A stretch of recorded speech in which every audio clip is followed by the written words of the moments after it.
In the United States, there are 3,116 local jails, 1,566 state prisons, and 98 federal prisons. But let's not forget the 1,323 juvenile corrections facilities, 142 immigration detention facilities, and 80 tribal jails. These facilities house a little over 1.2 million prisoners.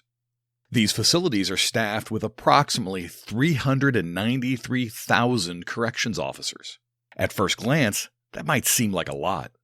A lot of facilities, a lot of prisoners, a lot of jailers. But it isn't.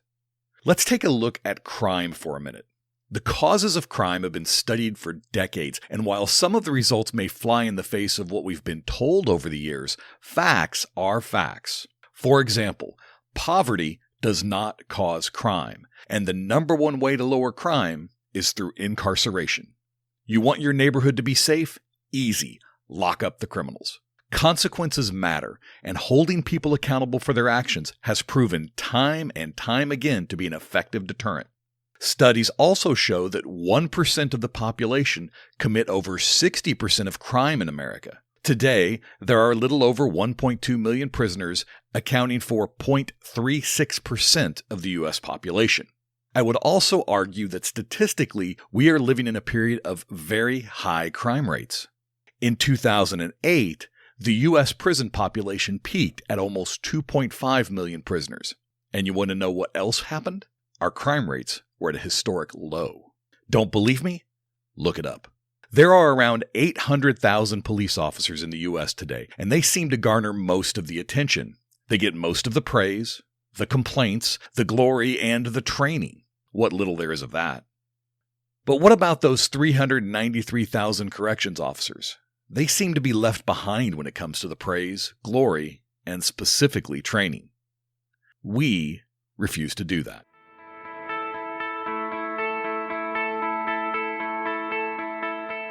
It's time to start telling our own stories. I'm Steve Kellums, and welcome to Blue Canary.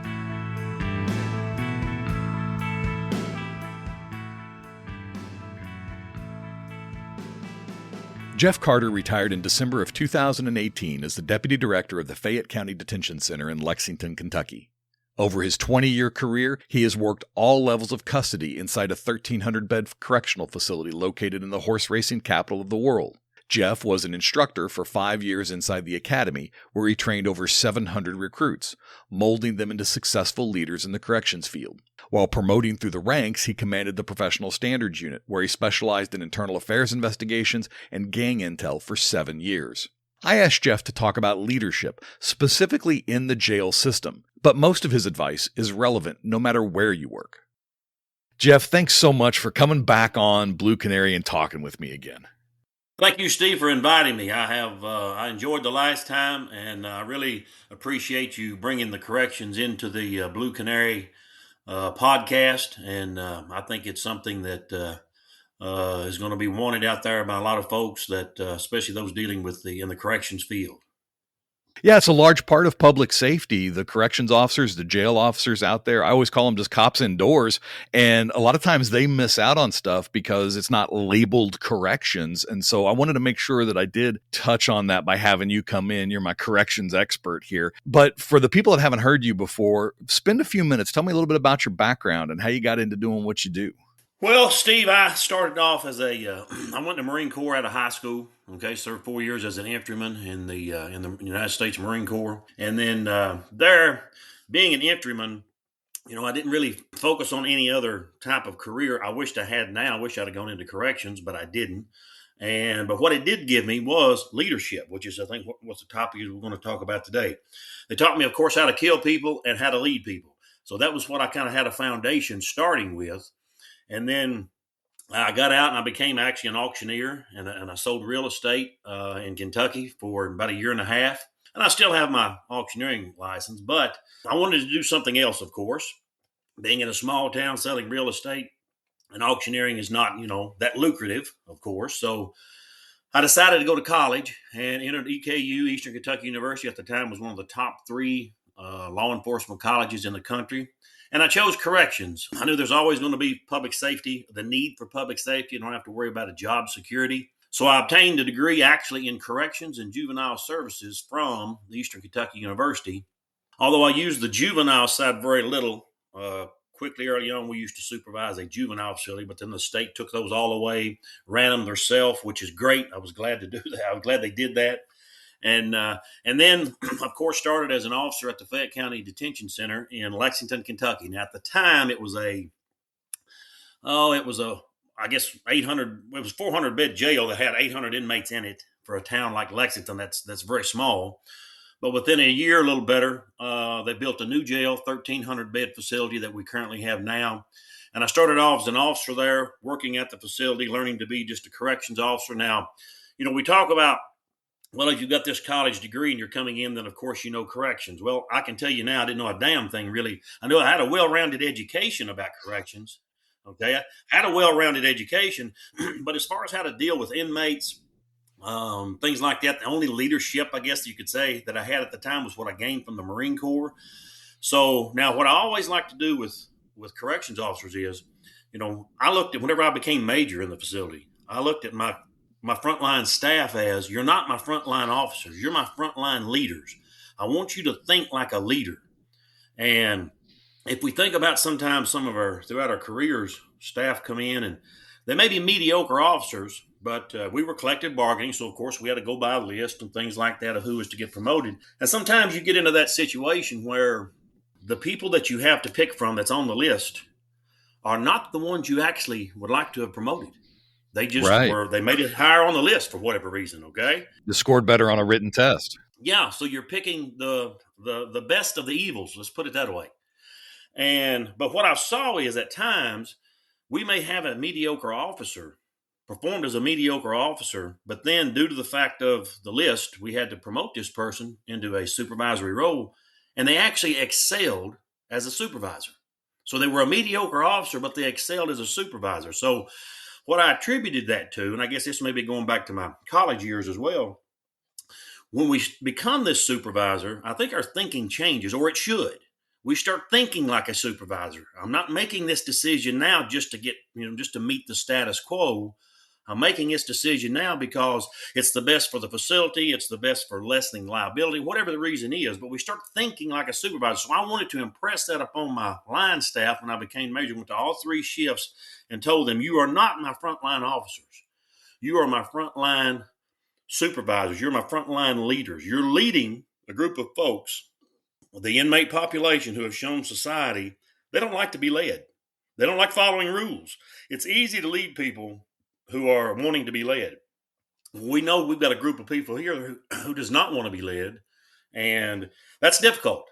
That's difficult. So you start, I think, in the corrections field, you start honing leadership skills up front.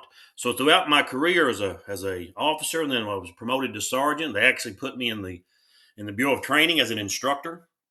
And then on from there, became the sergeant in the academy, and then on up into the mid-level management as lieutenant and captain. And then, of course, I was promoted to major. I've served as custody captain, different things within the captain rank, internal affairs. Then I became major over custody, and then different areas of the major ranks that we had there at the facility. And then, of course, I retired as the deputy director of the facility. Now, along that path, I did gain some training through the National Institute of Corrections relating to the leadership, executive leadership, mid-level leadership. So those also assisted in the building of my leadership style and management at the end of my career. I think it's really interesting. You talked about the Marine Corps there, and I want to touch base with that because it seems like the military does a pretty decent job of teaching leadership at its low levels. But in public safety, we do a terrible job with that. We don't worry about leadership till after you need it, and that's not really when you ought to be focusing on that. I think that is something that is very important, especially in today's society, because a lot of times we feel like the best leaders are the ones who is the most in charge, and they're the drill instructor, and they're there looking over everyone, basically becoming a term we don't like to hear, but it's called micromanaging. Okay, Right. They think that's the best leader because they're on top of everything, watching over. Well, that may get the job done, at least meeting the status quo, but what that doesn't do is to build your subordinate leadership. Because if I'm as a officer working up under a micromanager, and you have basically made every decision that I have made throughout my career, I can remember as a captain, as an officer, I can remember the old term was, why can't everyone just be consistent? Why can't first shift be consistent with second shift? Why can't second shift be consistent with third shift? Because whenever we work overtime, we don't know half of what's going on in that shift because we're not there. And I'm thinking, if I ever get into that position, if I ever get into the position of being supervisor, which would be the major rank over custody, all three shifts, you can bet I'm going to make them consistent. Well, Steve, when I actually got into that position, I didn't do it. And I had a reason for it. I had a reason for it. And the reason is if I give you every decision and I make it for you, at some point in time, I'm going to either retire, I'm going to be promoted to a different rank, whatever, out of this position. And one of you are going to be coming into my position. Well, if you've always had someone make your decisions for you, you're kind of like the dog that's chasing the car and he finally catches it. What the hell do I do with it now? Okay. So I think that's in building. I gave them this is the objective, stay within policy, stay within the law. But I want you to obtain the objective and achieve the objective in your own way. That's what builds leadership. And you're going to make mistakes. I understand that. We learn from our mistakes, not from our good decisions. We learn from all of our mistakes. So you're going to make mistakes. I want you to make mistakes. And that's going to make you a better leader in the future. So in the military, I think they build that. But I think the difference in the military and working in our positions are, in the military, hell, we live with each other. Whereas in our positions in law enforcement, at the jail, we don't live with our staff. So I think it makes it easier. But one thing I think rings true. I've always said, and I teach a leadership course now, but I always start the course out with leadership. Successful leadership is easy. All you have to do is show that you give a damn about your people as a person, not just as an employee. When I started off at my facility as the major and I took over the three shifts, that's when it was, these things were coming to me through my training and what have you. And I asked one of my sergeants one day, I said, who is that officer over there? And they said, that's Officer, just fictitious name, Johnson. And I said, what do you know about Officer Johnson? When he comes to work, does a good job, never calls in sick. I said, okay. What else do you know about Officer Johnson? There was a pause. Well, he's a good officer. He does a good job, never calls in sick. So he knew him as an employee, but he didn't know him as a person. So what I did after I saw that was a common thread, I got my mid-level managers together, captains down to sergeant. And I said, here's the deal. And we talked about other things, but I said, here's what I want you to do. I said, over the next 2 months, I said, I want each one of you to get to know your people as a person. I want you to know what their first name is. I want you to know if they're married. If they are, who their significant other is. What's their name? How many children they have. The first name of each child and at least one hobby of each of their children. Now, I don't want you to go out there and obtain this by a list, but you've got a piece of paper in your hand. Okay, tell me, are you married? Tell me what your wife's name is. Tell me all these. Then you're going to look like a stalker. Okay. I want you to have conversations, I want you to have conversations with these people, and I want you to get to know them as a person. Now, you can't let that knowing them as a person interfere with if they've dropped the ball and you correcting them. You can't let that interfere.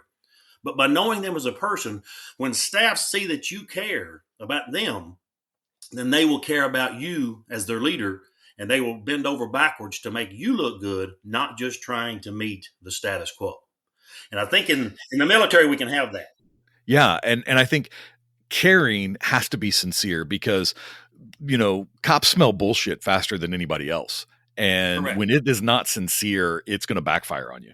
It is. And they're going to tell troops can, I think General Schwarzkopf made this statement one time in an interview. He said that, troops can smell a fake a mile away. That's why, depending on your leadership style, you come up with your own. What's the best style for you? Not everyone can be the drill instructor. You don't want to mimic someone else's style. You want to create your own and be that leader that, again, folks will want to follow, that you would want to follow. And then I think you're going to wind up that's going to set you a great foundation for being a successful leader in corrections. Now, I want to talk about the inmates, you brought up how your frontline officers, they were your frontline leaders because of those inmates, and having to deal with people that don't want to follow rules or don't want to be led. I thought that was really compelling when you said that. I want to talk more about that. How's it like trying to lead inmates? What's that like? What's the challenge there?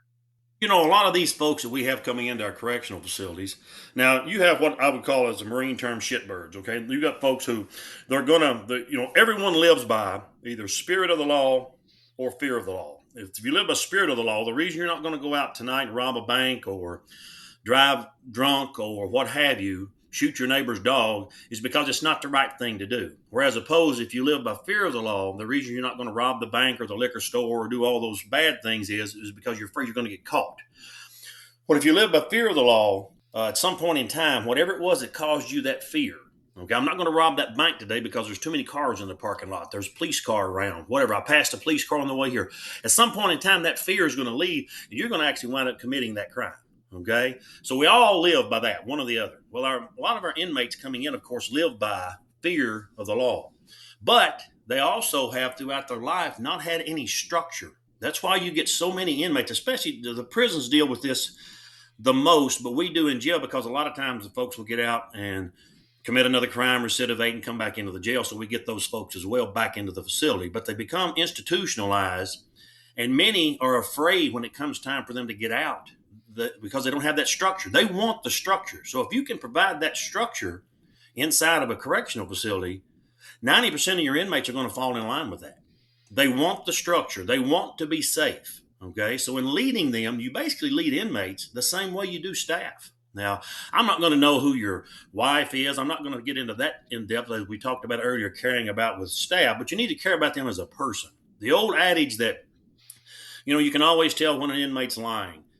Their lips are moving. Okay, things like that is like you're just what we need to look at is these inmates that are coming in, especially to our jails.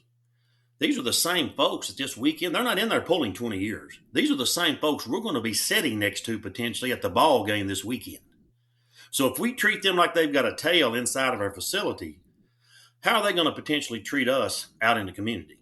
Okay, so we want to treat them as human beings, hold them accountable for their actions. And my experience has been 90% of your inmate population is going to fall into that. They respect you as long as you treat them fairly, just like staff. They will perform for you as needed, getting their jobs done, the cleaning in the facility, making their bunks. As an internal affairs investigator for 7 years, we've always said, as I told you earlier about the inmate lying adage, I never had any rats in my jail, Steve. None at all. All you have to do is ask them. Nobody's a rat. Right. Okay? But 90% of the information I received as an internal affairs investigator in my facility came from the inmate population. So I knew who my guys were and ladies who I could pull out of a housing unit, come up with some reason like they're going to medical or what have you in order to talk to these folks. And they would give me information. And the reason they did is because they trusted me. They knew I wasn't going to throw them under the bus. I never gave them anything. They never got out of jail early, anything like that, due to the fact of cooperating. But they like structure. They like a safe environment. And if you lead inmates the same way that you lead staff to a degree, I think that's the success that you're going to have in doing so. Now that 10%, most of those folks are the ones that's going to be in your isolation, your segregation units, and things like that, for whatever reason. But 90% of your inmate population is going to fall in line with a structured environment, just like you would have because we're considered to be paramilitary, and those of us that came from the military really fell into that because it's a comfort zone for us. So by providing that to the inmate population, I think is going to be very important, having success with managing those inmates. So where do you learn those skills? Is that taught to the jailers and the corrections officers at the beginning, or is this something they have to learn on the tiers and in the pods? Well, as corrections officers, the leadership, honestly, around the country is scarce as far as leadership. Okay, I can tell you, in my experience, the biggest teacher of leadership to basic corrections officers is the inmate population. And what I mean by that is they learn that when I do this, I make this decision, it goes bad for me. Okay. What I've trained officers in leadership today, and even I always bring this up in a lot of my classes because I think it's so important. When I started in this facility as an officer, there's so many decisions that has to be made that I know that director has this book over there that they refer to, and it's a fluid book, and it's got, a section in there where you've got problems that you deal with. And then you've got another section for solutions. And when they've had this problem, they look over to that solution column and they see how this has been resolved in the past. Therefore, they can now go to that book, find that something remotely close to the issue they're dealing with, and then find the solution. I knew that's how they did it. Well, as I got promoted up through the ranks, I was looking at that thinking, maybe they'll let me see this book now. Well, they kept the damn thing bogarted. They didn't let me see it. So I moved up into, captain. I mean, I was supervising 50 folks on my shift and all the inmates during my shift. They still didn't let me look at it. When I got to be major, now I'm over all 3 shifts and all the inmates 24/7. And now I know I'm supervising way too damn many people. They're going to let me see this book. Well, they didn't. Well, when I got to be a deputy director, I knew then I was going to see the book because it was either in my office, in my desk, or in the director's office, in his desk. And I had a key to his office. Steve, when I got up there, lo and behold, I found out there was no damn book. But there is a book. And what I teach staff is that book is right up here in our head. And that book is built on training and experience. And what I have seen throughout my career, and I try to teach young corrections officers, young corrections leaders, is this. Every decision you make in this profession, if you pull from that book, no matter how thick or thin it is, we're going to make more mistakes, but that just builds into our book. You pull from that book, normally that decision is going to turn out to be in your favor. But we have another place we can pull decisions from, and that's from our emotions, our heart. If we look back at our careers, those of us that have either through with our career as far as active duty, we see that those decisions we made, that we pulled our heartstrings, we made that decision based on emotion, whether it be staff discipline, inmate discipline, just dealing with the inmate population, staff issues, whatever, they normally come back to bite us in the butt. So we make all of our decisions based on training and experience and not based on emotion. And that's when we start. Now, when we teach that to the officers, even though their book is thin, okay, and of course we've all had those folks who have got thick books, but we see based on some of the decisions they make, they must have had some damn blank pages in their book. Okay, we deal with those. We've all dealt with those folks. Okay? Oh yes, we have. So what I teach folks is base all your decisions, even as a new officer, on your training and experience, and that's what's always going to make you successful. At which position did you hold where you felt like you truly learned how to lead people? As a sergeant, we have a 6-day training academy. Okay. Now, unfortunately, our formal leadership training stopped at that. Whenever you became a lieutenant, we didn't have an academy. I've always talked that we should have some type of training. It don't need to be 6 days. Okay. But actually working up through, I think, in my opinion, it was probably at the captain level. I was supervising 50 folks on a shift who supervised other supervisors, who then supervised correctional officers, who then supervised the inmate population. In my facility at the captain level, you still had a lot of interaction, of course, with your subordinate staff directly, those staff under them each and every day, and also the inmate population. So I think that's the position right there where you really start forming, whenever you're the shift commander, whatever position you are, depending on the agency, but at our facility it was a captain, you really start having you have interactions with everyone, and at times potentially, because the major level was looked at as getting into the administration, but you've got to work with those folks to satisfy their expectations, but then you're really dealing directly with everyone from your lieutenants, your sergeants, your officers, and you still have a lot of interaction with your inmate population. So I think in my experience, it's been at the captain level within my facility, just due to the fact of all the interactions you have and resolving, putting out the fires, dealing with staff, dealing with the inmate issues and things like that. So I think at that level there was where it really molded my leadership style and management, as I see this as and of course I'd had experience prior to as a leader, working up as a sergeant, well, as an officer, even with inmates, as a sergeant and as a lieutenant. But I think that captain level was really the level that put it all together for me, to where I see now that this has worked, this doesn't work, and this is the style of leadership that I really want to move forward with.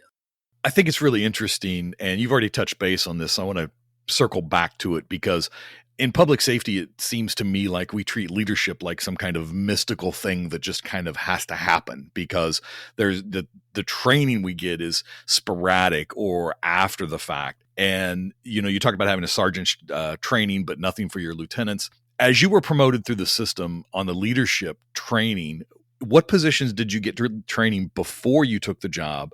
Did you get training after the job, or in many of them, did you not get any training at all? Well, Steve, basically, after the level of sergeant and you get that training academy and you get up into the lieutenant, it's basically then OJT. And a lot of agencies follow that. Okay. We didn't have a formal lieutenant's training as far as, because, now you're not just as a sergeant, you're trained to supervise and lead officers who supervise inmates. Well, now the lieutenant level, that's the first formal position that you have in my facility, that you're now supervising supervisors of corrections officers. But we still didn't give them any formal training of being a lieutenant. The old adage, again, one of them, it says, a lot of agencies look at it as like, well, you've worked in this facility or for this agency for 6, 7, 8 years. You don't need any training. Well, that's far from being true. That's a myth.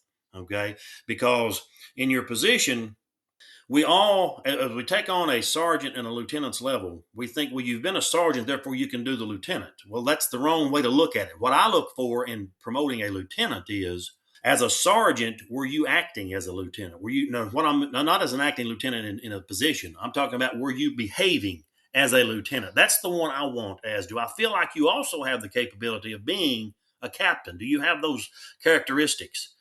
So, even though we didn't have that formal, I think what we a lot of times rely on is that OJT. Now, that's fine if you have a good culture within your jail that helps build leadership. But as we all know, we all have a culture inside of our facilities. And within that culture, we have subcultures. And that culture has a big impact on how your staff are going to behave as well as the inmate population. Because the biggest thing that we deal with, we've all got values in our facilities and our agencies. With the values is the right and the wrong and all that. We all know that. But what really runs our agencies are our norms. Now, what we hope, especially as when you get up to administration, is our values and our norms meet. They're equal. But unfortunately, in many instances, those aren't true. We know what we were trained. But then when we get downstairs doing our job or in our new position, well, we know what they told you, but this is how we really do it. That's when you're starting. That's an agency who has a culture that's not in line. The norms are not in line with its values, and it normally has a bad outcome just due to the fact that, again, the expectations are not there. So in that formal type of training, you can relay those and try not to have that disconnect between working the position as opposed to the training that you have. Just like you don't want that disconnect between the academy that you put your officers through and what they're actually performing out on the street. If you've got that disconnect, we have to address that and fix that problem. And a lot of times that comes from seasoned staff who say, well, I know that's what they told us, but this is how we really. So it's basically cutting corners. And we all know cutting corners is going to wind up coming back and biting us in the ass at some point in time. And that culture, and particularly those subcultures you talked about within the jails, and we have them in the police departments as well, those are run by the informal leaders, the ones who have that. They kind of have a power and an authority, but they haven't been given official status or official titles, and many times haven't been properly trained. How do you deal with informal leaders? They can be extremely helpful, but they can also be extremely harmful. They can be. Now, in our first jail, just to speak of a informal leader, we had at our new jail, we had direct supervision. We had an officer in the unit. Okay, in our previous jail, the old jail, we had indirect supervision. So therefore, if I walked into a unit, I was in charge. But when I walked out of that unit and closed that big door, because back then we carried the big brass keys and things like that, Yeah. But when I walked out of that unit, whoever was the baddest person or the most respected, here's where that informal leadership comes into play, they were the one in charge. Now, we all knew who in each of the units, most of the time, who what we called our pod daddies and pod mamas was. Now, those persons were the ones identified as the leader inside the unit when we weren't there. They were the meanest, they were the baddest, they were the most respectful, whatever the reason why they gave them that title, but there was an informal leader within that unit. So when we had issues going on inside of a unit, we would sometimes utilize our pod daddies or pod mamas, bring them outside, take them over, talk to them, say, okay, I've got this going on, I got this going on, I got this going on. I want it to stop, because if it doesn't stop, I'm cutting TVs, I'm cutting this, I'm doing this, all these bad ramifications that can come down based on the fact of what's going on in there. And then my expectation was them going there and fix it. Well, we were kind of putting responsibility on them when it really shouldn't have been, because bad things can come from that, such as an inmate in there who doesn't want to stop doing what was happening. Well, what would happen to him? Well, somebody may get their ass beat. And ultimately, if that were to occur, who was the one responsible ultimately for getting that ass whooping? Normally, Sure. it's going to be us. It's going to be us. So you have your informal leaders as, formal leadership is what's been anointed to you by the agency, your rank. Okay. But we all see throughout our career those folks who didn't have any rank. They may have not have wanted any rank, but people looked up to them. They were the go-to person based on their knowledge, based on their demeanor, how they addressed folks. Okay. How they deal with their cohorts, how they deal with the inmate population. And they were respected by those inmates or staff who dealt with those folks. And we relied heavily on a lot of those because, they've gained this informal leadership based on their demeanor and their style of managing inmates or whatever.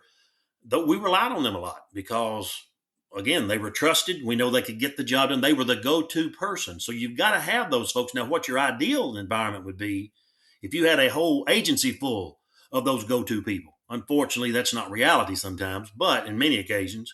But that's what you want. You want everyone striving to be that go-to person. With that, what comes with that is that informal leadership, that informal title of being the leader. Now, I'm curious because as you went higher in rank within your facility and had to interact with outside people, whether they be civilians, and in many instances, because of the jail, those politicians, did you ever have conflict between leadership and politics? You know, Steve, in our agency, Kentucky's one of the 4 states where the sheriffs have nothing to do with our jails. Okay, in our facilities, facilities here in Kentucky, we have elected positions that actually run the jails, and we've got 120 counties, so 118 counties has an elected jailer. Okay, that's what they're called, jailer. In Lexington, my facility, and then Louisville, those are the city government expanded out and took over the whole county line, all the way up to the county line. Therefore, the mayor was the top dog in each of those counties. And we have a council, and they appointed the director of each of those facilities. So it wasn't so much that our director of our facility had to run for office, therefore, we would have some political interference. But those downtown were political folks, and they would sometimes try and look at, well, it may not be the best meeting industry standard, but it really sounds good to the public. And yes, every now and then we would have those things that would happen. But what we would have to do is to work with those folks to try and educate them. To me, the best approach in dealing with when you have political interference on running your job, and you know that the decisions they want to try to make or the changes they want to try to make may negatively impact your agency. I think a lot of times that can be resolved by educating those folks on why it's this way and not that way. So now, what you, of course, enlighten them on is, instead of having, if you're, of course, all politicians answer to the public. Well, maybe we need to educate the public, because that's a thing that we don't do properly, especially in the corrections field, is talk about what's going on inside of our facility. All right. In the police department, the fire department, they see them doing their job out there. Well, in our position, you don't, because we've got those walls there that are made to keep bad people in. But of course, in keeping those bad people in, we have to keep a lot of good people out. And inviting those folks to come down and tour your facility, explain what's going on, what your mission is, how you accomplish that mission. I think in educating those folks, when you have that interference of those political entities, a lot of times that's what I think is how we overcome that, because they don't want to, again, they're looking at it just through their prism and not through the whole prism, including us in that prism. So I think what we have to do is educate those folks. That helps with resolving those conflicts that we have sometimes. Now, I've often said that the higher you get in your organization, the less power you have. Is that a true statement in your experience? I think it is, and here's why. The higher up you go, the less interaction. Granted, we get out, we walk around our facility, things like that. But still, you don't have that direct contact with your line staff side.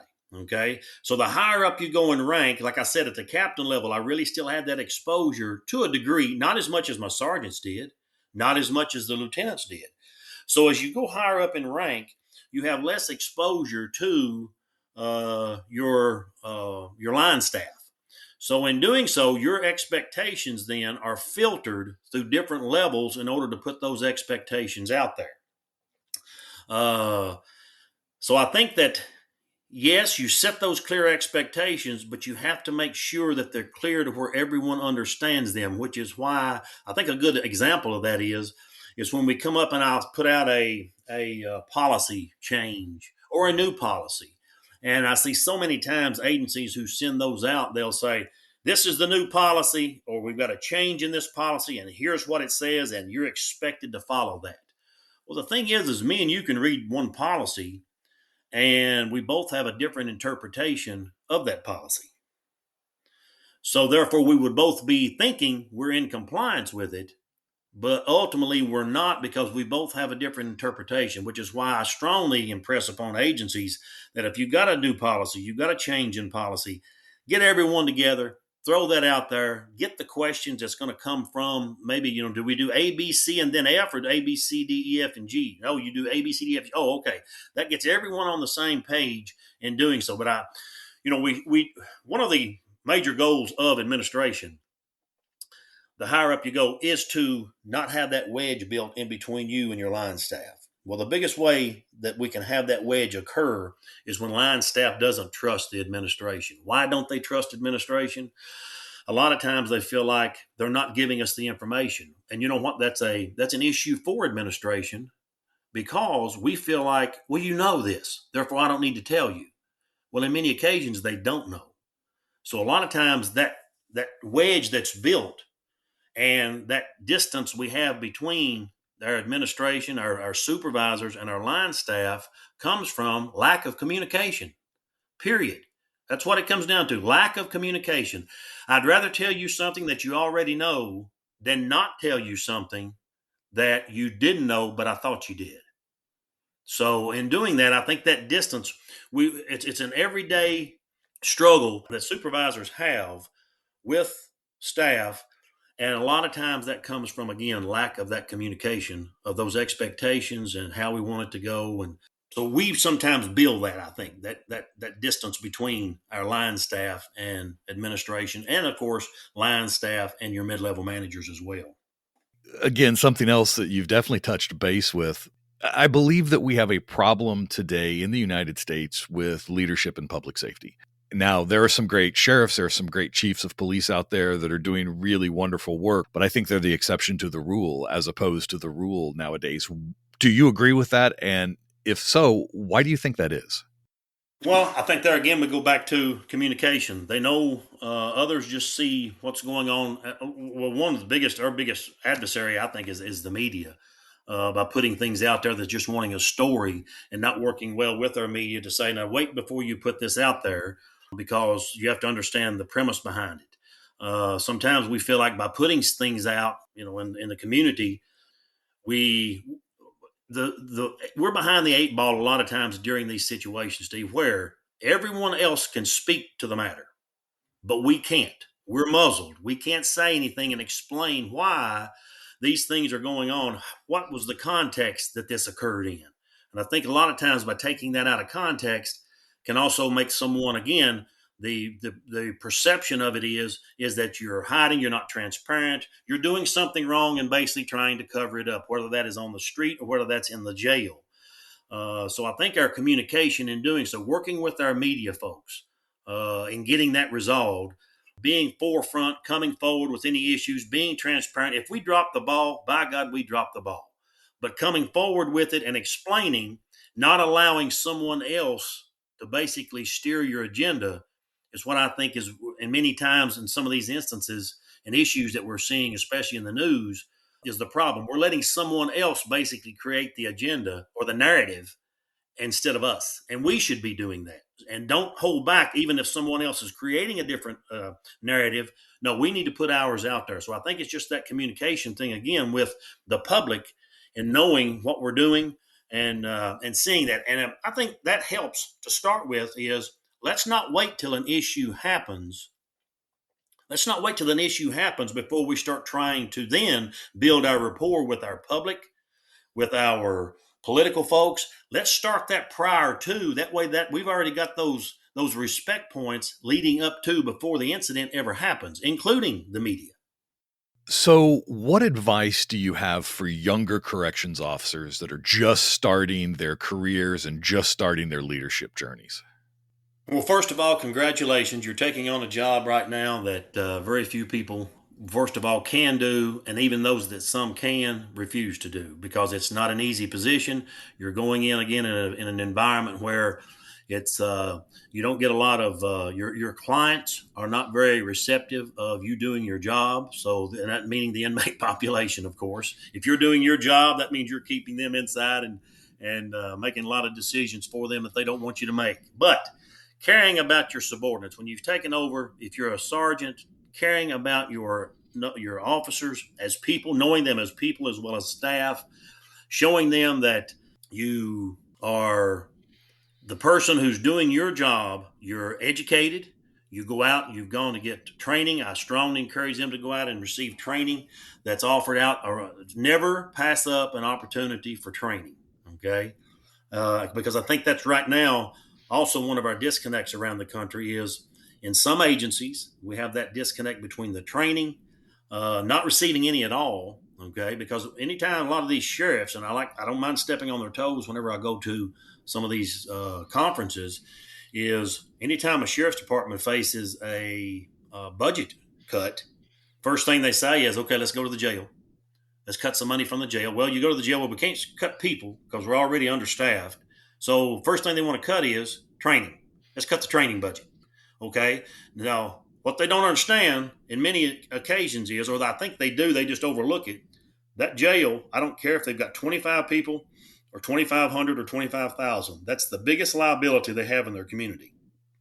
They've got 25 people, they've got 25 folks in there ready to sue at the drop of a hat, waiting. And I deal as an expert witness in litigation, so I know how common it is in that. Okay. But getting that training helps to defend those cases when we've done the right thing, but we also have to show that we were trained because good training provides us that ability to make those good decisions. Keeping up with what issues that are facing corrections officers. You'll find that sometimes in your conferences around the country. What are new issues that are coming up facing jails or prisons? And do you have that issue in your facility? And if not, you're preparing now to deal with it if it ever does surface inside of your agency. You want to become a good communicator. Again, that's one of our biggest obstacles whenever we become a leader is our communication. And the biggest obstacle within that is listening. Just because you've been anointed as the sergeant, there's nothing wrong with you being put over an area that you don't really understand the area. They put you in there to supervise the people, not do necessarily the job. Nothing wrong with you asking your subordinates, okay, you do this. Why do you do this? Because one thing we should always do is a quality check within our area. A lot of times we'll ask our staff, okay, this is what you're doing. Now, why are you doing it? Especially when you're a new supervisor. And they'll say, why are you doing that? Well, because that's the way we've always done it. So they don't even understand why this is being done. Well, that I think comes back on us is we should look at that and see why are we still doing this and do we still need to do this? Maybe we need to change because just because we've always done it doesn't mean we should always keep doing it. There may be better ways in doing that out there. Training your staff, making sure your staff understand the policies within the facility, making sure they understand their job because resolving staff turnover is if I feel like I am a benefit to this facility. I know my job and I'm doing my job. That's one of the major things of getting past the point of keeping folks. Now, we all think money is the issue of the turnover rate. Money falls about 3 or 4 based on studies that have been done. Actually, the number one reason that we are losing folks on the exit interviews is the way they've been treated. Okay, the way they've been treated. And Maya Angelou, a great poet, she made a statement one time, one of her quotes, and I've embellished that on other folks and tried to live myself. Folks, they may forget actually what you said. They may forget actually what you did, but they will never forget how you made them feel. And if we look back in our careers, I think that holds a point, and we can all come up with incidences that occurred in our life that we've not forgotten. And it wasn't that we can remember exactly what they said or exactly what they did, but we will never forget how they made us feel. And I think that's something that if you take throughout your career, it's going to help you be a better supervisor. Jeff, amazing stuff as usual. I want to thank you again for taking the time to come on and chatting with me. Steve, buddy, I've enjoyed it. Always look at the Blue Canary podcast, and you do a great job. And I want to commend you on continuing with this throughout the seasons. And I appreciate your time today. And that's the story we have to tell. Thank you for joining. As always, I'm curious what questions you're getting asked. What isn't the news covering? What story needs to be told? Connect with me at bluecanarypodcast@gmail.com.